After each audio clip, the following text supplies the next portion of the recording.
చూస్తామంటే ఒక రకమైన అసూయ వస్తూ ఉంటుంది. మామూలుగా మన ఊరు ఏమన్నా ఉంటారంటే ఇంట గెలిచి రచ్చగలవాలంటారు. కానీ అది తప్పు. మీ అందరి విషయాల్లో ఇక్కడికి వచ్చి మీరు కష్టపడి మీ కాళ్ళ మీద నిలబడి మీరు చూపిస్తున్న ఒక పద్ధతి ద్వారా తెలుగు వాళ్ళ గొప్పతనాన్ని మిగతా వాళ్ళకి తెలియజేస్తూ ఉన్నారు. అన్నిటికీ మించి నేను అక్కడ కూడా చూడండి, ఇక్కడ మాత్రమే చూస్తుంది ఏంటంటే మీ పిల్లలకి మీరు నేర్పుతున్న భాష, సంస్కృతి, వాళ్ళు మాట్లాడే విధానం, వాళ్ళు ఏ విధంగా ప్రవర్తించాలి అని చెప్పి మీరు కష్టపడతా వాళ్ళకి తెలియకుండా నేర్పిస్తూ ఉన్నారు. అది మీరు భవిష్యత్తులో కూడా అట్లానే మీరు ఉండాలి. మీరు ఇంకా ఉన్నత స్థానాల్లోకి ఎదగాలి.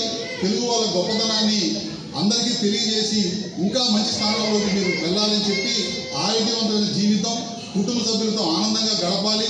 మరలా మీ దగ్గరికి వచ్చి ఇంతకుముందు రమణయ్య గారు అన్నారు, ఈసారి విమానం తీసుకురావాలి, విమానం మాత్రం మీరు రావాలన్నారు. విమానం తీసుకురావడానికి ప్రయత్నం చేస్తాను, నా వంతు ప్రయత్నం చేస్తాను తప్పకుండా.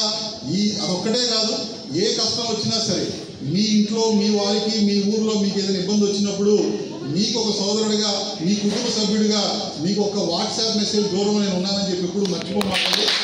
అందరూ కూడా